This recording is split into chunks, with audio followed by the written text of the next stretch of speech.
vidéo pour voir l'état du jardin. On va faire un tour du jardin pour voir comment les tomates se comportent. Les concombres, les melons, les courgettes, les piments. Et puis quoi d'autre. Et puis c'est tout, hein, c'est tout ce qu'on a pu planter. On avait aussi de la physalis, on va faire le tour aussi des physalis. Puis de la serre, des deux serres, la serre vitrée et la serre en polycarbonate. Donc on va commencer rapidement par les tomates. J'en ai cueilli quelques-unes. Donc là on est plutôt pas mal. J'ai coupé en fait au niveau de la tête. Donc je veux plus qu'elle grandisse. Maintenant je veux que les tomates donnent de la maturité. Donc bon, je trouve ça après. Donc là on a la variété Paul Robeson. Je vais enlever les gourmands. Parce qu'il y en a là. Je vais laisser. Ok, là on voit qu'il y en a quelques-unes. Je vais la prendre. Hop. En fait la plus grosse difficulté que j'ai c'est l'eau. J'ai plus d'eau, je suis à sec sur les deux cuves. Je pense que l'année prochaine je vais devoir acheter 3 cuves supplémentaires à cela. Et puis surtout d'élargir le toit. Et au lieu de les mettre là, je pense que je les mettrai un peu plus sur le long. Ce sera beaucoup plus pratique. On va en profiter pour regarder le figuier. Là pour l'instant il se comporte plutôt pas mal. Est-ce que c'est humide? Ah ça va, c'est encore humide un peu. Donc ça passe. Donc je pense que cette année là tout le monde s'est fait avoir avec l'eau.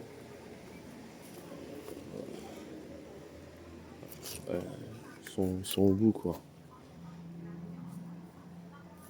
En fait, j'ai des graines de tournesol, enfin des plantes de tournesol qui donnent plusieurs têtes, mais à la fin ils finissent par flétrir.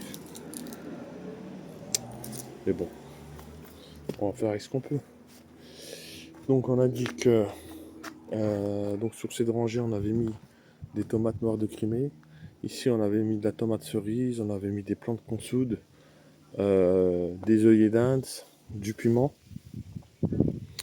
Ici on avait également sur cette parcelle des piments longs doux, de la tomate de cerise. Tomate cerise, qu'est-ce qu'on avait d'autre? On avait mis aussi quelques œillets d'Inde ici pour attirer des pollinisateurs. En fait, il y a un truc que j'ai remarqué, c'est des plantes que j'ai ramenées qui viennent pas de France. Et c'est la première fois que je vois des œillets d'Inde qui poussent à cette hauteur-là. Je ne sais pas s'il y a des gens qui ont cette variété ou s'il existe plusieurs variétés d'œillets d'Inde. Le plant, il est énorme. En fait, regardez à quoi il ressemble le plant. Voilà, il commence de là. Franchement, ça sent super bon. Donc, revenons à notre base. Ici, on avait des tomates Robertson. Ça, c'est un plant que j'ai pas taillé beaucoup. Vous voyez la différence entre un plant qui n'est pas taillé et qui est parti sur 2 tiges. Voilà, la hauteur, c'est ça. Sur un plant que j'ai taillé, on est dans une hauteur à 2 mètres et quelques. On monte jusqu'à voire 2 mètres 50. Puis pour info, c'est important d'avoir un voie d'ombrage pour éviter d'avoir le soleil directement sur les feuilles.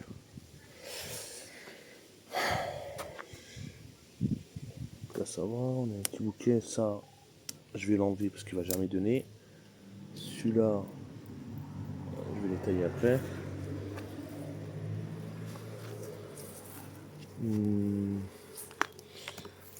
Faudrait enlever ça aussi. Parce que ça pompe de l'énergie. Voilà. Qu'est-ce qu'on a mis encore? Là j'ai des tomates. En fait, certaines variétés ici, c'est pas des tomates cerises. C'est des tomates noires de Crimée. Mais comme elles sont parties sur plusieurs tiges, ce qui se passe, c'est qu'elles donnent des fruits beaucoup plus petits. Ensuite, j'avais mis des systèmes d'Oya qui m'ont grave aidé à maintenir l'humidité. Et puis en fait, j'ai des taches de ce type-là. Alors s'il y a quelqu'un qui peut me dire si c'est une maladie ou si c'est des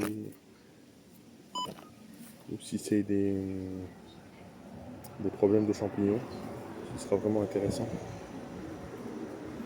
Voilà, donc sur cette parcelle, on a fait le tour. Là, on a des piments. Les piments, ça se passe plutôt pas mal. Pareil, en fait, je suis à sec sur l'eau. Les fruits sont tout petits.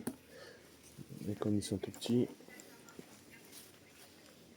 j'ai pas envie de les cueillir maintenant encore. Si on creuse un peu plus bas, on a sec. Il n'y a rien en humidité. Je suis obligé de les laisser comme ça parce que j'ai plus d'eau. Je vais en profiter pour prendre ça. Pareil là, est-ce que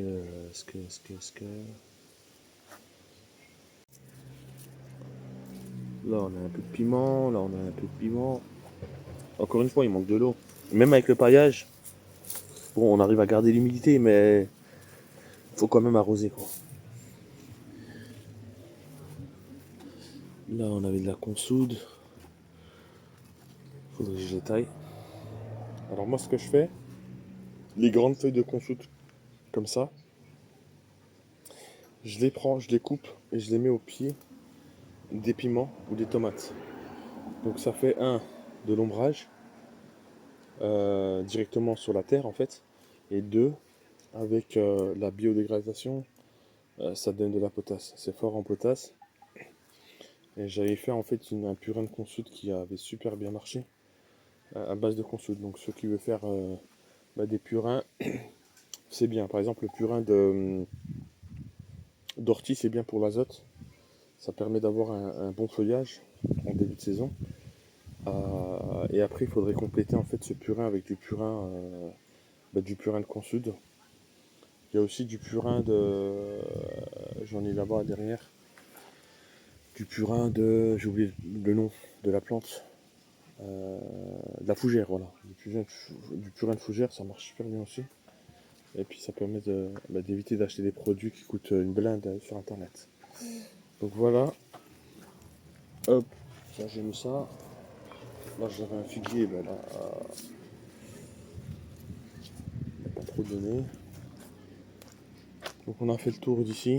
On va faire le tour d'ici. Donc là il y a de la tomate cerise qui commence petit à petit à donner des choses. J'avais déjà fait une récolte. Voilà.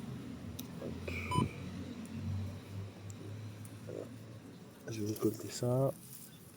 Voilà.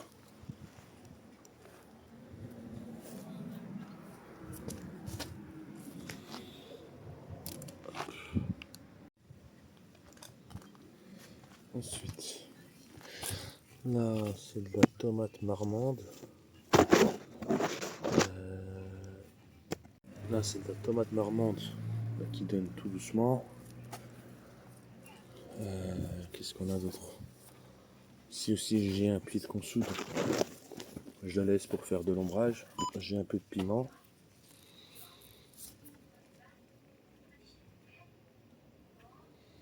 J'ai un peu de piment. Qu'est-ce que j'ai d'autre? Là j'avais aussi de la marmande. Faut que je coupe la tête en fait pour éviter que j'ai des fruits un peu très tard. Je suis obligé de couper la tête. L'avantage de faire ça en fait, c'est que ça limite la croissance sur des plants indéterminés. Parce que vous avez des plants qui sont indéterminés comme celui-là là. Vous voyez là. Maintenant moi j'ai plus besoin d'avoir de fleurs, j'ai assez de fleurs. Ça me suffit largement. Et voilà, donc là j'ai un bouquet. Après j'ai un bouquet là. Après j'ai un deuxième bouquet là. Voilà, ça suffit largement quoi.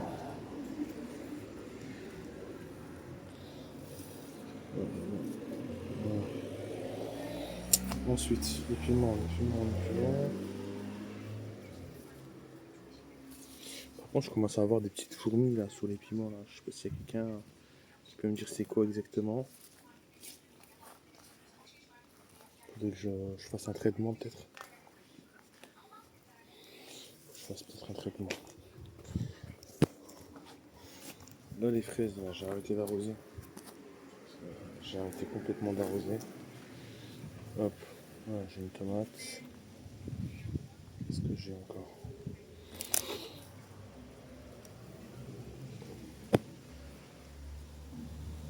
En fait, pour un jardin qui a pas d'eau, franchement, je dirais que c'est plutôt pas mal. C'est plutôt pas mal. Surtout sur les tomates, elles résistent super bien. Ça, je vais les couper. Hop.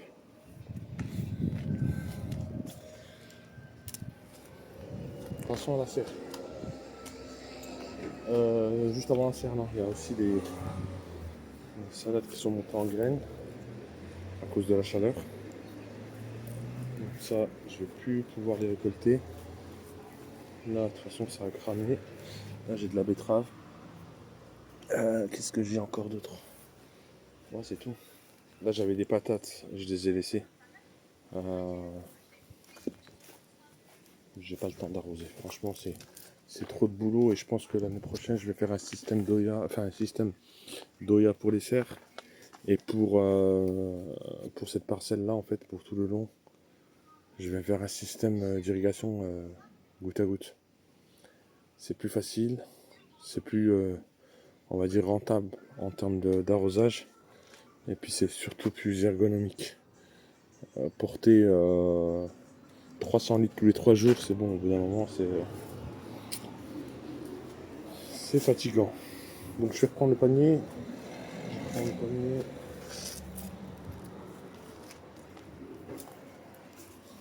Alors, là, il y a quoi? Là, on a de la variété Blush Tiger qui est super sucrée aussi, super amère. Enfin, sucrée plutôt. Ici, on a de la tomate cerise. J'en profite pour faire la cueillette. Ici, pareil. Cerise. Les tomates cerises, ça va, elles tiennent, enfin, elles résistent quand même plutôt pas mal. Puis elles donnent pas mal de fruits.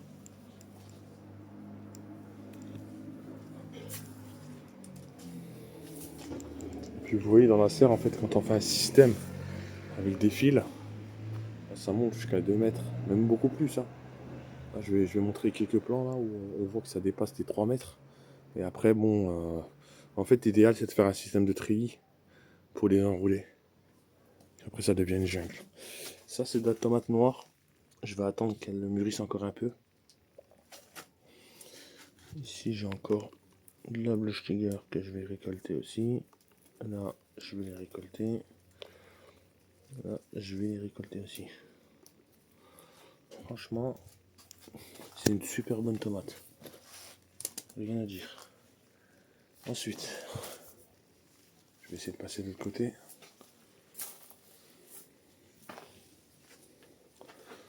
Donc là, c'est une variété normalement cornue des Andes. Mais vous voyez là, c'est tout petit en fait. Normalement, ce pied de tomate, enfin cette tomate, elle doit avoir la longueur de ça. Voilà. Vous voyez la différence entre ça et ça? Ça, c'est un manque d'eau en fait. C'est un manque d'eau. L'année prochaine, je vais, si tout se passe bien, Inch'Allah, je vais planter moins.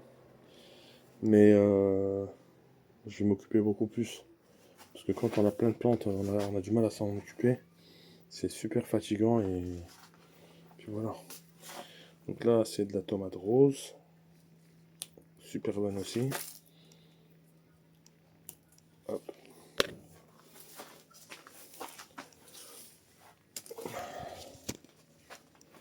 Qu'est-ce qu'on a d'autre? Là, c'est ce que je veux vous faire expliquer. Enfin, ce que j'ai envie de vous expliquer. C'est que là, maintenant, vous avez des tomates cerises.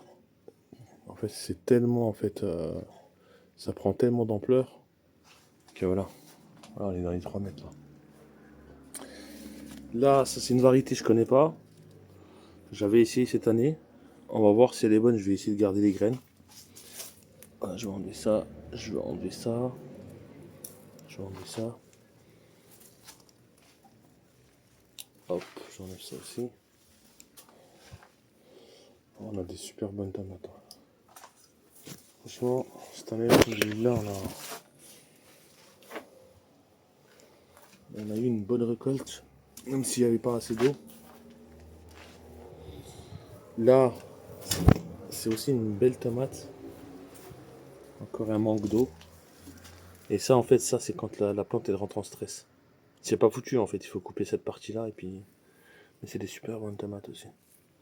On va voir ce que ça donne. Je vais essayer de l'arroser aujourd'hui ou dans la semaine pour voir si elle tient.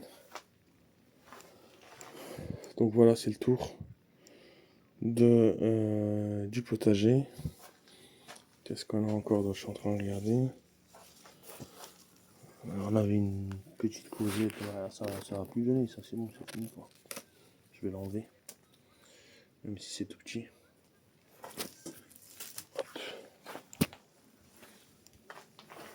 Sinon on a de la très très bonne tomate quoi. Là on a une marmande. Là on a de la... Ouais pareil, hein. Vous voyez le problème? C'est un manque de calcium où en fait la terre absorbe mal le calcium parce qu'il y a un problème au niveau de l'arrosage en fait. Quand vous arrosez une fois, quand vous arrosez pas une fois, enfin, quand vous arrosez une fois sur deux, c'est pas bon. Donc là par contre on a pas mal de tomates. Ici on a pas mal de tomates, vraiment pas mal. On va commencer par les tomates noires. Alors je sais pas si c'est des noires, c'est des tomates cerises noires de Crimée, j'ai l'impression. Qui sont super sucrées aussi. Mais par contre ça j'en récolte pas mal. J'en récolte à peu près tous les 3 jours. Tac tac tac tac tac. Là on a une variété, c'est la variété tomate du Liban. Pareil, c'est de la variété tomate du Liban.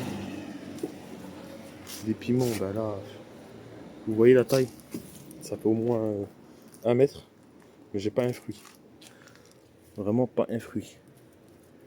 Faut super arroser et puis ouais, j'ai pas mal de petites fourmis là, je sais pas c'est quoi. Est-ce que vous arrivez à voir là? Voilà, faut pas voir. Ah bon. Et là, on a pas mal de tomates cerises. On dirait une grappe. Là, on en a là, on en a là, on en a partout. Là, on en a vraiment partout. Donc je vais prendre le panier pour ramasser le maximum que j'ai. Et puis voilà. Donc, concernant la serre, il fait super chaud. La serre, j'ai fait un système. Vous voyez, la pompe, elle est en train de marcher là. Elle est en train de pomper de l'eau. On va voir si ça arrive là. Normalement, le système devrait marcher. Je vais pas le faire là. Je vais regarder celui-là. Voilà. Normalement, l'eau doit couler.